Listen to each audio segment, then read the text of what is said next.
حضرت حسین رضی اللہ تعالی عنہ شہید کر دیا گیا. اس کی کیا وجہ ہوئی؟ اس کی وجہ یہ ہوئی کہ حضرت امیر معاویہ رضی اللہ تعالی عنہ یہ خلافت پر فائز تھے. حضرت حسین رضی اللہ تعالی عنہ کے بڑے بھائی حضرت حسن رضی اللہ تعالی عنہ یہ حجاز میں تھے اور حضرت امیر معاویہ رضی اللہ تعالی عنہ یہ شام کی طرف تھے. تو یہاں پر ان کی خلافت ان کے ہاتھ پر یعنی حجاز میں حضرت حسن رضی اللہ تعالی عنہ کے ہاتھ پر کچھ لوگوں نے بیعت کر لی. اسی طرح حضرت امیر معاویہ رضی اللہ تعالی عنہ کے ہاتھ پر بھی کچھ لوگوں نے بیعت کر لی. اب بادشاہ ایک ہی ہو سکتا ہے، دو بادشاہ ایک ملک میں حکومت کریں یہ ناممکن ہے. ایک سلطنت میں دو بادشاہ نہیں ہو سکتے. تو حضرت حسن رضی اللہ تعالی عنہ نے حضرت امیر معاویہ رضی اللہ تعالی عنہ کے ہاتھ پر بیعت کر لی اور انہوں نے خلافت چھوڑ دی اور انہوں نے امیر معاویہ رضی اللہ تعالی عنہ کو امیر مقرر کر لیا اور امیر تسلیم کر لی. تو معاملہ سب صحیح ہو گیا. میں مختصراً عرض کر رہا ہوں آپ حضرات کے سامنے. جب امیر معاویہ رضی اللہ تعالی عنہ کا انتقال ہونے لگا، ان کے انتقال ہونے سے پہلے ہی سیدنا حضرت حسن رضی اللہ تعالی عنہ کا انتقال ہو چکا تھا. جب امیر معاویہ رضی اللہ تعالی عنہ کا انتقال کا وقت قریب آیا تو انہوں نے اپنے بعد اپنے بیٹے یزید کا انتخاب کیا، کیونکہ انہوں نے یہ بھی سنا ہوا تھا نبی کریم صلی اللہ علیہ وسلم سے کہ مسلمانوں کے لیے یہ بہتر نہیں ہے کہ وہ ایک دن بھی یا ایک رات بھی بغیر خلیفہ کے رہے. اس بات کو دیکھتے ہوئے انہوں نے اپنے بیٹے یزید کا انتخاب کیا. اور دوسری وجہ یہ بھی تھی، یا تو افواہ کی شکل میں تھی یا حقیقت میں یہ تھا کہ جو عراق والے ہیں، کوفیین ہیں، شام والے ہیں، اس طرف سے یہ اطلاعات آ رہی تھی کہ بھئی وہاں کے تمام لوگوں نے یزید کو تسلیم کر لیا ہے. امیر معاویہ رضی اللہ تعالی عنہ تک یہ بات پہنچی کہ بھئی یزید کو لوگوں نے تسلیم کر لیا ہے.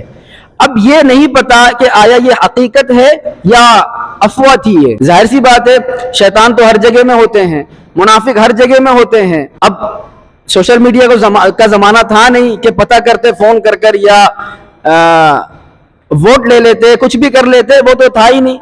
بس پیغامات آتے تھے، خطوط آتے تھے، اس سے پتہ چل جاتا تھا کہ بھئی فلاں شہر میں کیا حال ہے، فلاں شہر میں کیا مسئلہ ہے.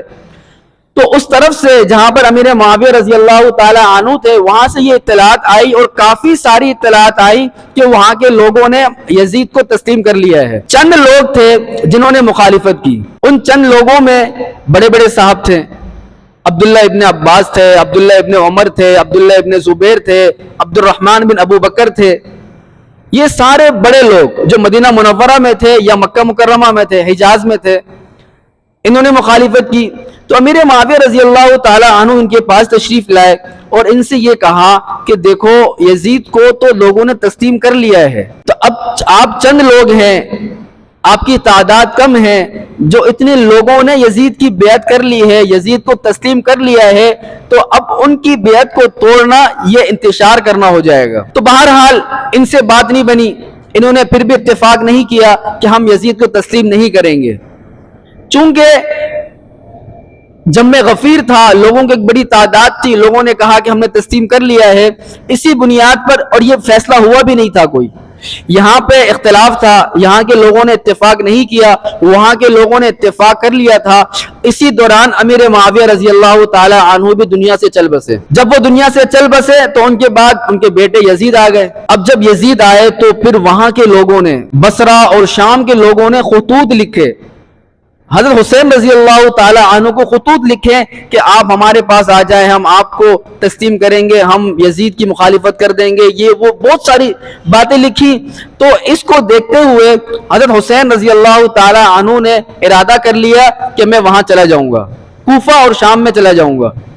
وہاں پر یزید پہلے سے موجود تھا. اب جب انہوں نے جانے کا ارادہ کیا، جانے سے پہلے انہوں نے سوچا کہ میں کچھ معلومات تو لوں وہاں کے بارے میں کہ وہاں کیا حال ہے، حقیقت حال کیا ہے. تو انہوں نے اپنے چچا زاد بھائی مسلم بن عقیل کو وہاں روانہ کیا اور ان سے کہا کہ آپ معلوم کریں شام اور کوفہ بصرہ کا کیا حال ہے.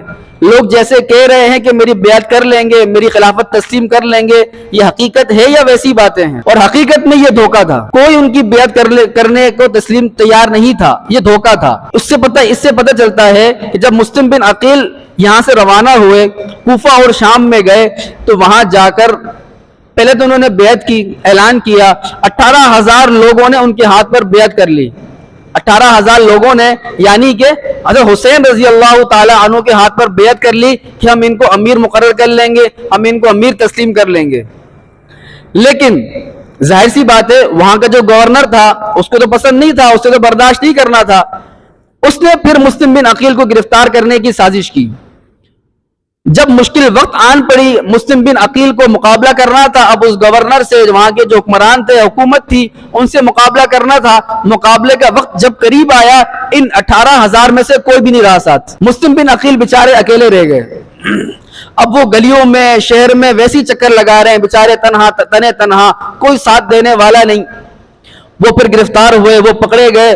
آخر میں انہوں نے ایک نصیحت کی، ایک وصیت کی کہ میری یہ وصیت تم حضرت حسین کو پہنچا دینا کہ یہاں پر سارے دھوکے باز ہیں، سارے دغا باز ہیں، آپ کا ساتھ کوئی بھی نہیں دیں گے۔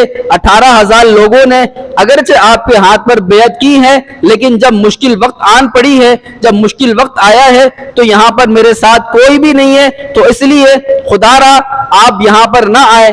کوفہ، بصرہ، شام کی طرف جو آپ کے آنے کا ارادہ ہے، آپ ہرگز نہیں آئیے گا، پھر یہاں پر آنے کے بعد آپ پھنس جائیں گے۔ لوگ آپ کے ساتھ بھی وہی کریں گے جو آپ کے والد کے ساتھ کیا تھا، آپ کے ساتھ لوگ وہی کریں گے جو آپ کے بھائی حضرت حسن کے ساتھ کیا تھا، تو خدا کے لیے آپ نہیں آئے یہاں پر۔ خیر انہوں نے کہا کہ میں نے ارادہ کر لیا ہے، میں اب جاؤں گا وہاں پر۔ بس پھر وہ گئے، وہاں پر ساتھ دینے والا کوئی تھا نہیں ان کا، وہاں وہ چلے گئے، اور راستے میں کربلا کے مقام پر پھر ان کی مڑبھیڑ ہوئی، مقابلہ ہوا، اور حضرت حسین رضی اللہ تعالی عنہ اپنے خاندان سمیت وہیں شہید ہو گئے۔